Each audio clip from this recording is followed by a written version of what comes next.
Welcome to the Feminist Exec, the podcast where women in leadership share their stories, challenges, and triumphs.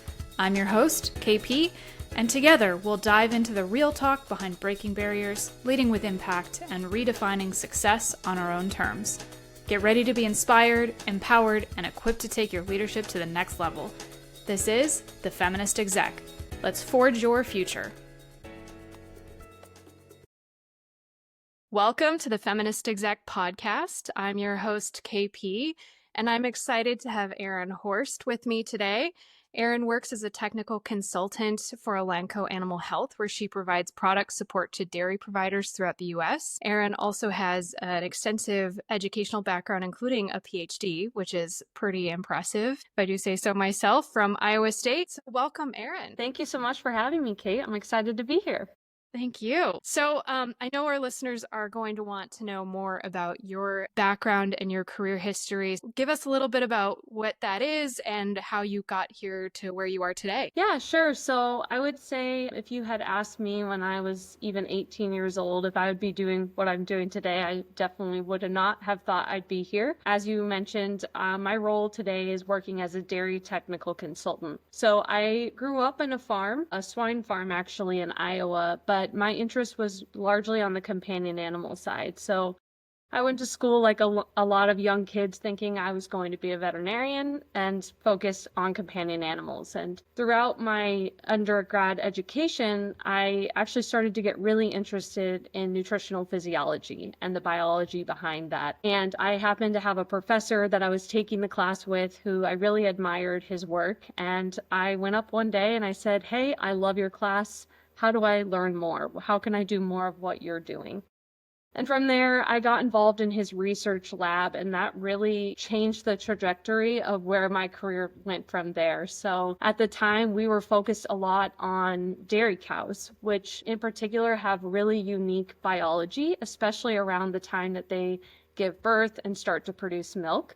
As you might imagine, that's a pretty energetically demanding process. And so she has to shift her metabolism in extreme ways to be able to make that milk. And so I really fell in love with that biology in that space. And so from there, I got interested in continuing my education towards a research path as opposed to going down the veterinarian path. And I decided to stay at Iowa State and work with that professor throughout my graduate career.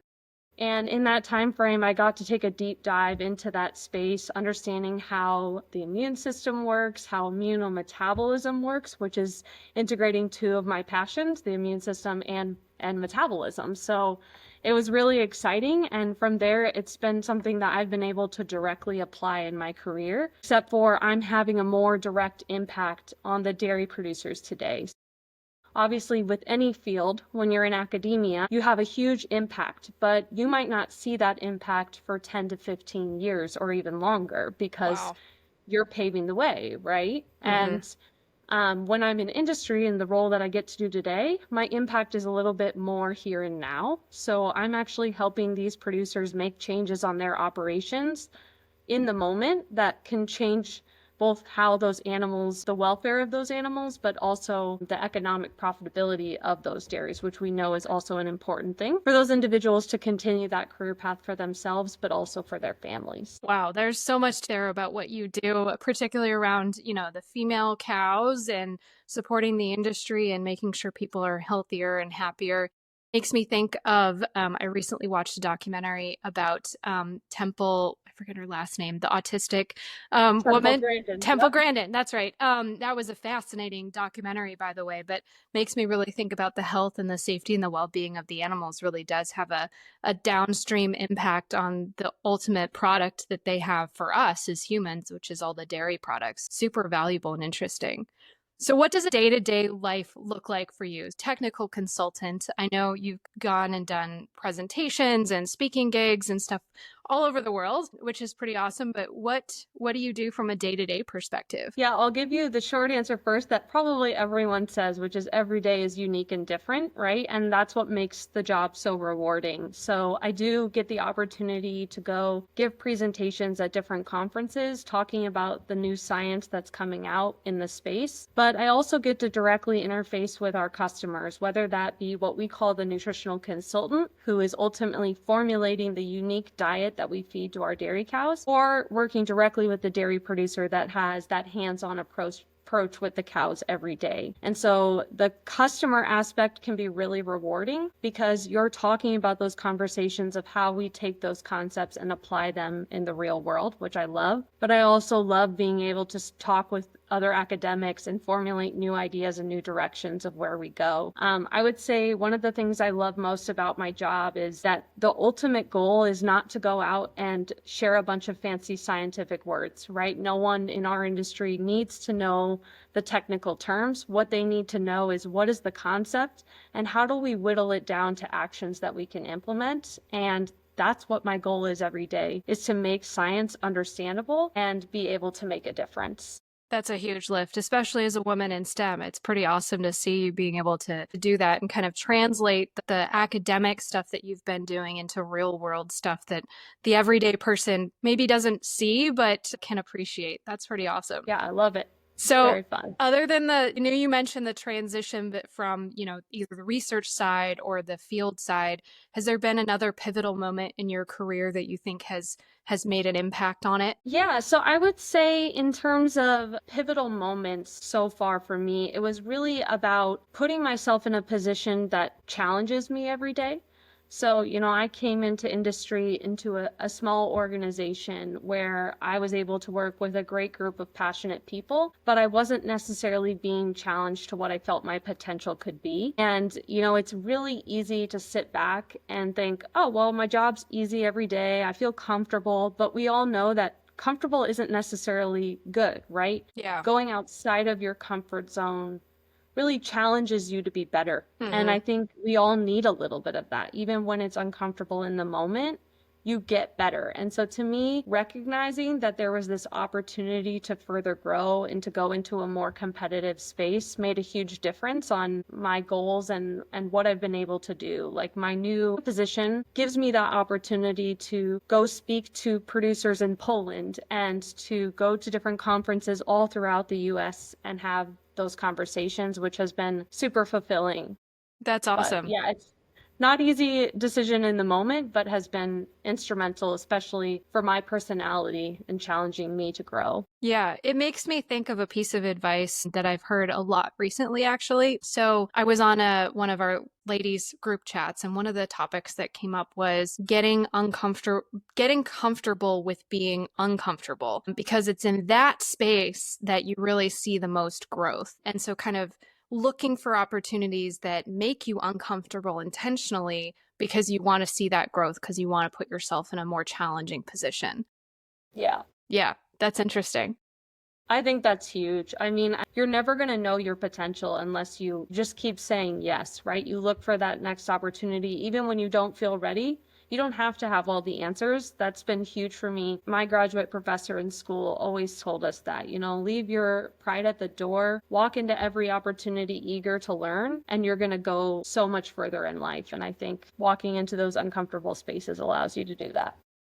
That's interesting. So you mentioned your graduate advisor. Have you had mentors or other mentors in your life, or was that your mentor? What role has mentorship played in your career so far? Yeah, I think it's a huge part of it, right? You hear it all the time. Who you know is as important as what you know, right? To some extent. And I would say one of my primary mentors was my graduate professor. He still is someone I communicate with at least a couple times a month. And he's always there to help myself and my teammates within graduate school be successful in our careers. I was very fortunate to work with him because he is well known in our relatively small industry. And that takes you places, right? Having that name behind you helps. You still have to live up to that potential, but networking is huge. And I think even beyond my graduate professor, my peers within graduate school have been influential in my career as well, because those are individuals that I get to work with now every day in a completely different dynamic, right? Now they're my customer in this scenario rather than being my peer. And I think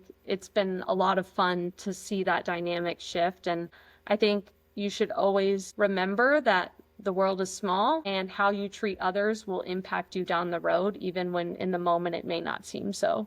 That's so important. The golden rule, treat others as you wish to be treated, because it does come back around. That's really fascinating. So I'd like to learn a little bit more of how you define success. What does success look like to you in your role, but also in life? Yeah. For me, success is really less about an individual contribution. Of course, I want to do my best every day and show up, my best self. But to me, being successful is being part of a great team that can make a big change, right? It's never an individual that makes the biggest changes, right? It's how a team can work together. I would say great examples are when we can work in a collaborative environment and implement change, like I said, on a dairy farm, right? Where we can actually see the long-term impacts that has on the health of the animal, on the profitability of that dairy. And so I think to me, that's what it is, right? Is being a part of a team where you challenge one another and they challenge you back, and everyone grows together. So I think that's where it is for me. That's awesome. We chatted a little bit before this about kind of the change and the dynamics in the dairy industry and how the number of women in the graduate programs and in school is dramatically increasing, and that's kind of changing the environment that you're working in. You just mentioned kind of working with peers that are now your customers. How does that shift in, dynamics change how you work every day? Do you see it as changing the industry as a whole, or is this your personal program experience? Yeah, I think the industry as a whole is definitely shifting.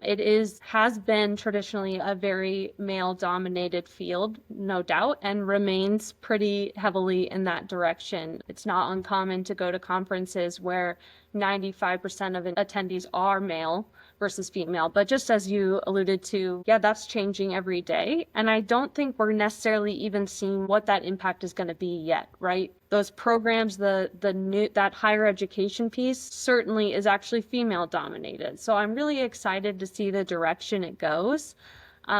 I can't predict the future, but I know it's going to be that shift, and I think it's going to be positive in a lot of ways. So you mentioned that dairy industry as a whole is fairly male dominated. I can easily imagine that. It's the traditional, the agriculture sector of the United States. So have you had any unique challenges that you faced as a woman, a younger woman in the field coming in? And, what are those challenges that you faced? Yeah, that's a great question. I would say it can be hard to be taken seriously as a young woman in this field. You come in, especially when you're bringing concepts that are new and challenge our traditional beliefs, which has been something the graduate program I was a part of, that was a big focus of ours, is we're really trying to change the narrative of how we've typically approached that transition cow, that cow that's about to calve, and how we think about her. And so the concepts that we're bringing forward are already challenging, right? It's already saying, let's not continue with the status quo. Let's think about this differently and approach it differently. So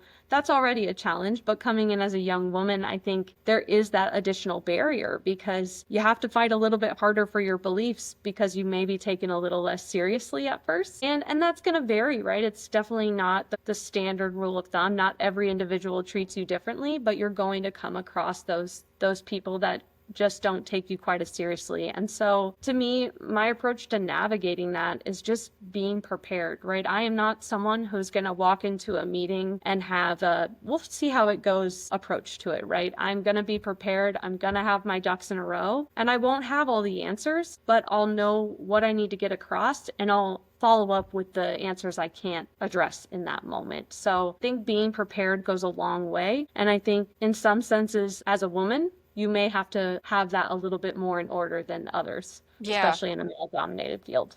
Yeah, and I think that's such an important piece around being prepared and having the information, and making sure you're not caught off guard, right? I think we were talking about earlier what the standard expectations are about men versus women and how women typically only apply for a job if they're like 100% prepared for that job or have 100% of the qualification. And sometimes men statistically apply for jobs that they're 50% qualified for. And you were sharing an example of a woman that you've watched move into leadership recently. What impact do you think that that's going to have on other women within your immediate circle and within the company or the industry as a whole to see more women using their hands in those situations? I think that is huge, right? You have to have those people that push the boundaries, that say, look, it is just because it hasn't been the traditional sense within this organization doesn't mean that that's how it's going to be, right? We have to have those pioneers that move forward and say,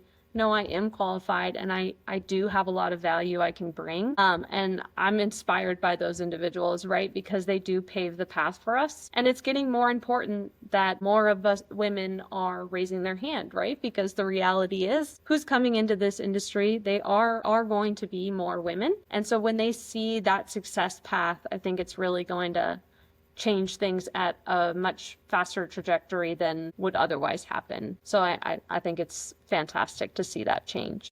So when you're looking at examples of women like that in leadership or in different roles, what do you look for in a leader that you admire to kind of develop in yourself? Yeah, so to me, a leader is someone who doesn't only think of their individual contribution, right? I think the best leaders are those that feel they have success when the team succeeds and they look out for the interest of their team. I think if you're only focused on your individual contribution, you fail to see the overall potential that can be achieved. So I would say that's number one for me, is just having that initiative of if my team succeeds, I succeed too, right? We all have to contribute, but it's not about an individual. I would say a leader that I would admire is someone who is always seeking to help their team be better too by providing that feedback. We all can get better at what we do, but we don't know where we might struggle unless someone has the nerve to point it out, right?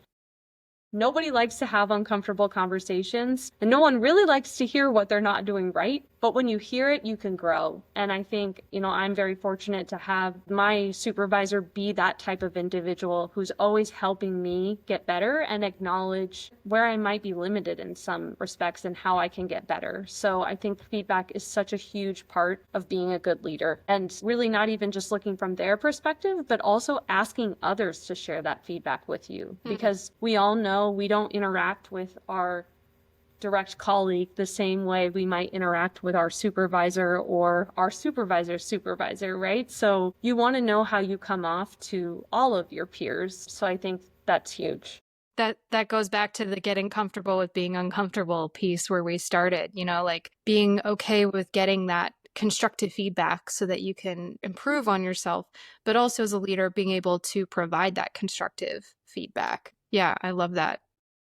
What particular do you have, like a leader that you look up to or a role model that you really admire? Who are they and why? Yeah, actually, so I've had a really unique opportunity that someone that I attended graduate school with, I actually work with today in my career. We have a pretty small field and a pretty small industry, so there's a lot of overlap, but to be able to directly be on a team with that individual now has been pretty amazing. She was 3 years ahead of me in the program, so I worked with her first as when I was an undergrad and she was in grad school. Then we were in grad school together. Then we both went down slightly different industry paths and ended up back together today where we are. That's so awesome. It's incredible. And I've got to see, she's a few years ahead of me. And throughout all of that, I've got to see how impactful she is. We grew up in similar environments where, typical Midwestern household, it's a little bit hard. Confidence sometimes is perceived in a negative way.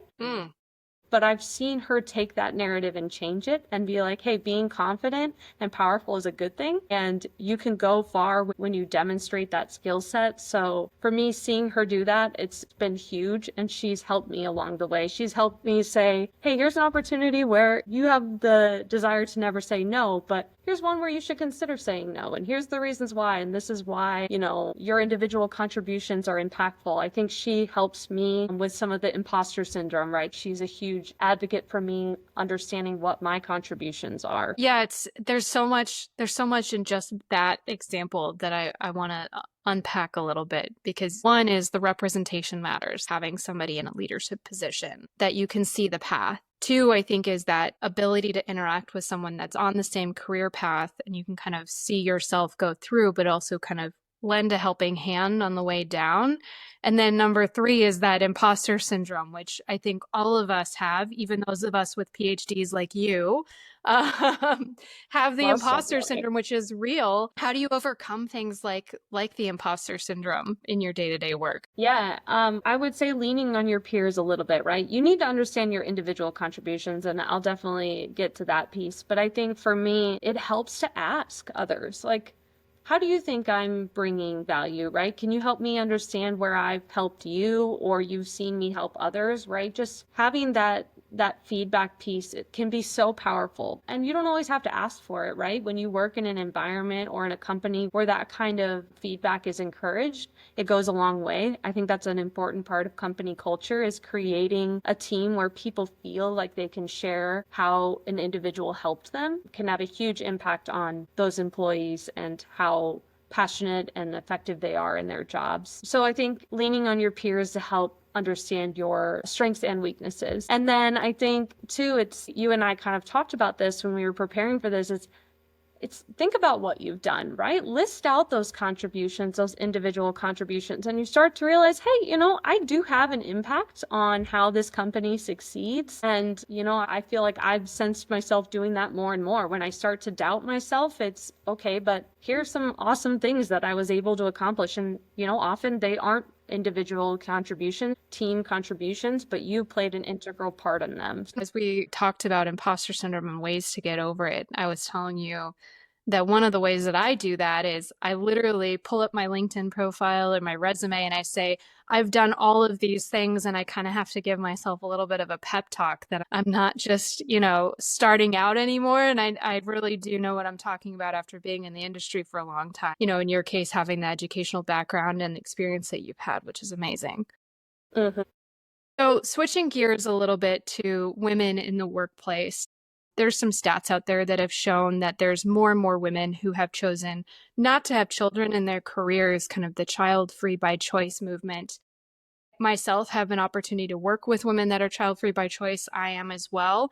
How do you think that is impacting maybe your career or women in the workplace, whether there's a bias towards child-free or bias towards women with children? I think that's a big topic right now. Yeah, I think it is a huge part. And the team that I'm a part of has traditionally been more male dominated. And now, as it's shifted to be a bit more equal in terms of female and male representation, the young female group are all in that similar state, right? Where we are currently without children, at least, and potentially will continue down that path, child-free by choice. And I think that helps, right? That I'm in an environment where others have made similar decisions, but it's definitely a change, especially in the field that I'm in, right? Agriculture tends to have a lot of the traditional belief systems where it's a little bit hard to understand why anyone would choose that path. But yeah, I think that one's a little tricky. Yeah, I think one of the key challenges is that there seems to be bias either way, right? If a woman chooses to have children and take time off of work, there's a bias by those that are left behind that she's falling behind in her work and she doesn't deserve. And there's statistics behind that show that both the pay and the promotions progress of women that have children falls behind women that don't have children. But then on the flip side, there's also the conversation of women who choose not to have children taking on additional work of those that do have children because they don't have the soccer games to go to, and, you might have a vet appointment or something, but it's perceived as not as important as, a child's event or something like that. And there also could be negative stereotypes associated with women who are seen as cold or barren. I recently read a book called Off with Her Head, which talks about women in politics and leadership positions, and how if you're damned if you have a child and you're damned if you don't. Because if you do, then you're perceived as not being serious enough in your career. And if you don't, then you're perceived as being, uncaring or not female enough. So it's an interesting journey, I think, that some of us are on to figure out what that line is. Do you see any of those trends that you've come face to face with in your day-to-day or with women that you've talked to? Yeah, I think especially the point on maybe what today in a lot of millennials, where we may treat our dogs more as children. I think that's and that point particularly is one where I relate to, right? Because to me, my dog is my child. I see him as just the same, and I treat him much the same, right? So to me, it's I don't like to leave him alone for prolonged periods of time, and I don't want to just leave him behind when I'm going to explore new things. And I think that in particular can be very difficult to communicate because while traditionally many don't view dogs as the same excuse, I think a lot of us do today. And I think it's very difficult to draw that line, right? Where, hey, I understand that to you it's not the same as a child, but to me it is. And I think there's the same requirements for that dog as there is for a child, but it's very difficult to communicate that to other individuals. And I think that's a huge challenge. Yeah. I've heard a saying of plants are the new pets and pets are the new kids for us millennials, which I'm seeing more and more often. But I think the beauty of having conversations like this is that we drive awareness around equality and equity, where as a feminist, I believe you have the right to choose whichever direction you would like to go, and you shouldn't be punished for having children or not having children. Everybody should be treated equally. Our male colleagues probably aren't having to have the same conversations because whether my husband has a child or a dog, it doesn't matter to his colleagues. And I'm sure it's the same with your male colleagues and your husband as well, which is interesting. Definitely. I think that is a huge piece of it. Yeah. I think it's an interesting one for me is one we spoke to is how quickly you are aged as a woman. Yeah. You're 31 years old. You're almost out of your years to be able to have children even. And it's something, again, that, our husbands would never go through. Mm-hmm. Well, you're already 35. Your years are behind you. And that just doesn't happen to the same extent, which I think is interesting. Yeah, I recently had someone ask me if I was planning on having a mini me. And I said no. And they said, well, you're not that old, are you? You still have time to change your mind or whatever. And I was like, well, no, but my husband's older. And they were immediately like, oh, okay, we respect that. So it was an interesting kind of like dialogue where like the burden is put on us versus our husbands maybe. And if my husband doesn't want kids, then that's fine. But if I don't, that's, a different conversation. But I think it's a sensitive discussion because what if you say that to someone who can't have children and that's all they want, but they don't want to share the details of their fertility journey more publicly. So I think leading with a little bit of empathy when people ask those questions, particularly in a professional environment, is probably something that we should all do. Yep. I agree with that. Yeah. Switching gears a little bit on your, personal growth and motivation, what's next for you? What are you looking to continue to grow in your career? And what's next for Erin? Yeah, great question. I think for me, I have so much potential within my current role to grow, and I'm really focused on that in this next 5 to 10 years is how do I perfect what I can bring in the role that I am. I love the role I have because I directly interface with customers. I get to share on new research and I get to answer and ask new research questions down the line, which I find to be like pretty much the dream job, right? You get to learn so much every day in this role. So I think there's a lot of opportunity to grow and develop within this space. And that's really where my focus is. I think the leader question or the entering into that leadership position is something that I'm intrigued by. I like people. I like helping others grow, which I think is an exciting way that you can benefit people as a leader that I'd love to explore.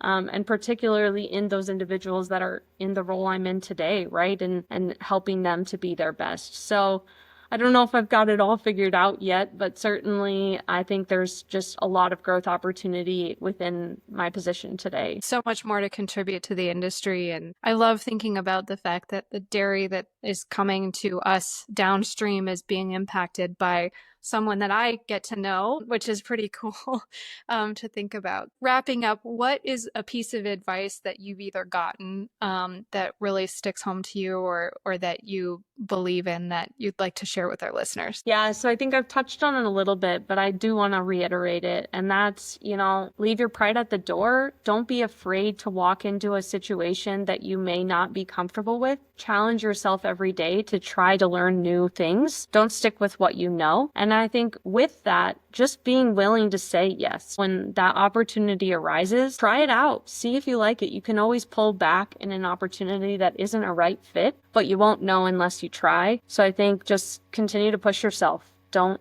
get stuck in what you know. And on that, those are such great parting advice. Thank you so much, Erin, for being our guest today. Again, Erin Horst, she's a technical consultant for Elanco, and she's got a PhD, which I find so incredible. And she had some great stories to tell today. So thank you, Erin. Thank you very much. That's a wrap on this episode of the Feminist Exec. Thank you for tuning in and being part of the conversation. If you enjoyed today's episode, be sure to subscribe, leave a review, and share it with someone who needs to hear it. A special thank you to our composer, Peter Legault, for the original music. I'm KP, and this is the Feminist Exec. Until next time, keep leading, keep rising, and keep forging your future.